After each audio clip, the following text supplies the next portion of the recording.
Good morning. This is Daddy Day Trader Accountability Series Day 7. And there is a lot going on today, a lot to reflect on. As you can see, I'm wearing my Red Day hat. So there was end of the day with a $3.48 loss. And I think there's quite a few reasons for that. So to start off, I want to acknowledge the psychology of trading and what that can do to your day. So there's a couple things that were going on. All three of our kids at separate times last night were getting up and having to come into our room. So there was quite a bit of interrupted sleep. And this morning we got to go to my older son's Christmas pageant, so that meant that there's a shorter trading window for me. Sometimes that can make me feel like I have undue pressure on getting trades quickly. So I need to acknowledge that on the days where the trading window is shorter than usual, I should probably consider how that may impact my trading and potentially just not trade, especially if it's not like a super dialed in setup, which today it wasn't. And then just the temperature of the market today was kind of, there was a few gappers, but it wasn't crazy and wasn't super hot. So I want to acknowledge those things. The psychology of trading is the biggest thing that I need to overcome. So I wanted to talk about that first and foremost because I think that contributed to today's red day to some degree. I traded two stocks, ADTX and CCCC. I traded ADTX pre-market. I did two trades. I went in with $25 for each trade, so that only bought me like 3 shares, and it was the break of VWAP setup. The first one I lost like 5 cents per share, and then the third one I was up 4 cents. So that was sort of a break-even trade, and don't really have much to say about that one. The break of VWAP wasn't very strong, and it didn't have any continuation, so I sold out pretty quickly before it went too far down. And had I waited till the break of VWAP around 6.19 this morning, it would have been a really good trade because it squeezed up from like $6.50 all the way to $9.50. So a little early on that one. And also an example of why you have to keep an active stock on your chart and keep it on your side chart. So I don't exactly know what I was doing at 6.19. I must have been looking at another stock because the break of VWAP was pretty straightforward on that one, and it would have been a good trade. And then I took my interest over to CCCC, which was the second leading gapper at the time. Now it's the main leading gapper. And traded that one starting around 6:31, so right when the market opened. And let's see. And this one was interesting because it had a couple resistance points that I had marked off, but they were pretty far away from VWAP, so almost like 5-6 cents away from VWAP, which I think is one of my issues I need to take a look at. That particular resistance point is just too far away from VWAP to make it a break of VWAP trade. So this one I just got chopped up on probably like 6 or 7 trades. I would wait till it would break the resistance point that I had set, and then it would immediately flush down all the way below VWAP. So that's like a 5 or 6 cent drop. Then it would go back up again, and it would come back down. So this one was like, had these huge wicks, both up and down on the candles, and I should have just stopped trading it right there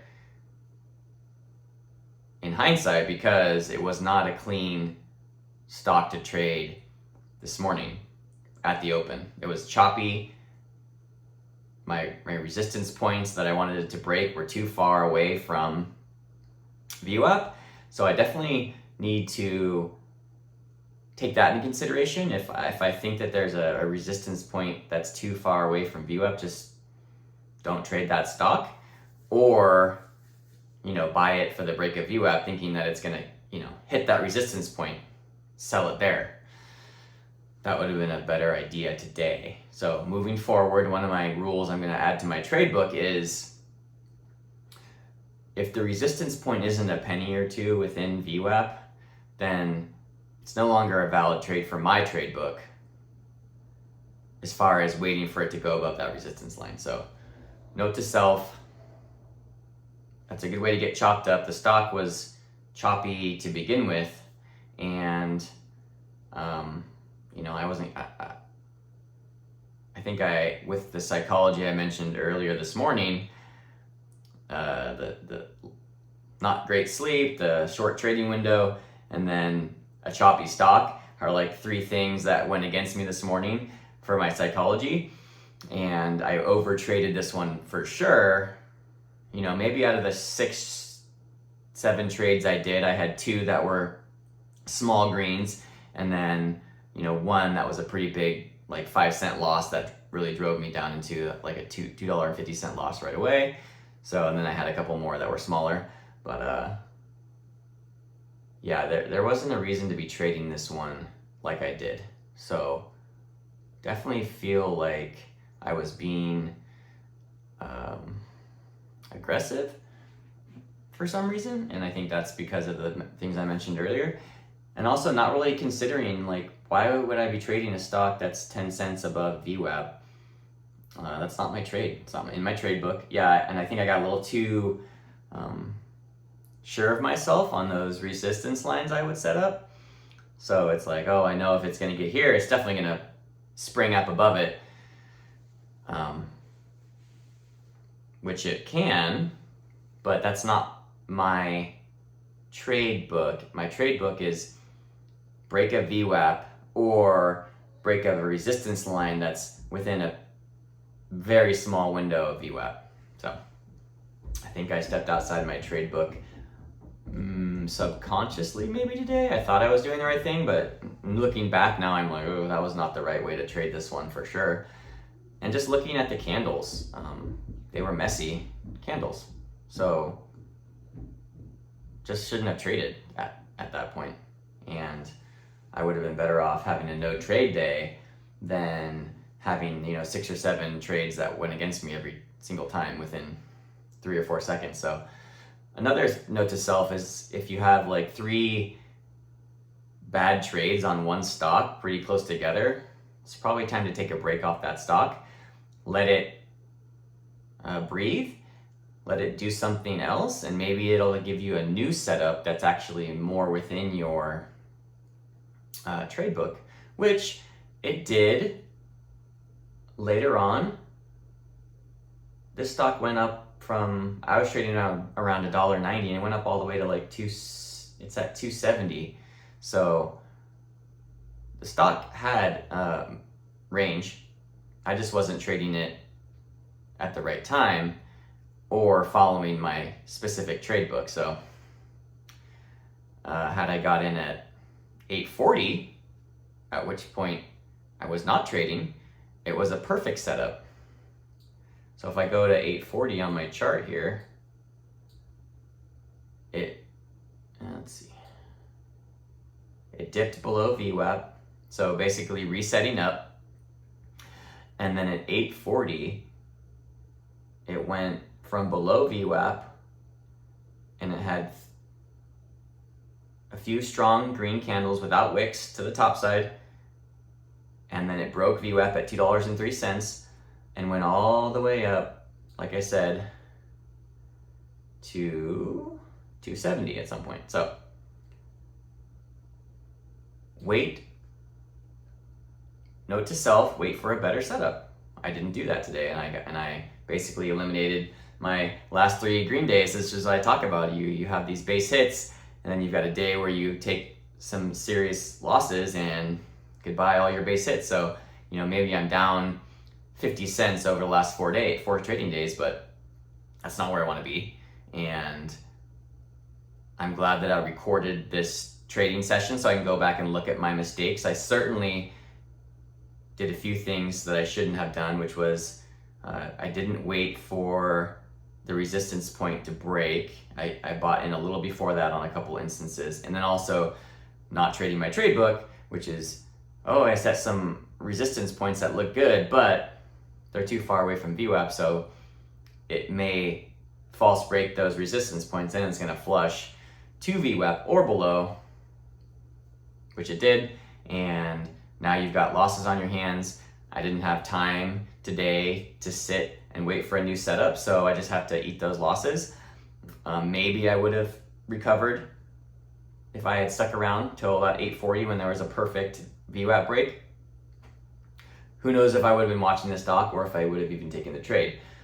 But it is good to know that this stock did reset up, and had I bought it at the right time, which was the break of VWAP with volume at 8:40, it would have been a dialed in perfect trade,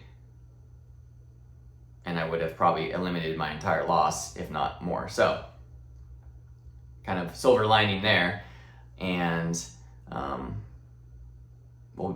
I was feeling pretty defeated this morning, feeling in a pretty sour mood, but having to reflect on my trade seriously instead of just kind of brushing it under the rug like I do in the past, and looking at it, reviewing the video of my trade is super helpful to me, and acknowledging you shouldn't have even been trading it.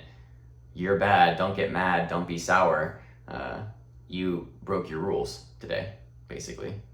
Now, not like I've broken my rules in the past. I think I'm getting a little bit better about how I break my rules, but still, I'm going to add some more verbiage in my trade book about trading above that VWAP line, and how far above should we go with those resistance lines.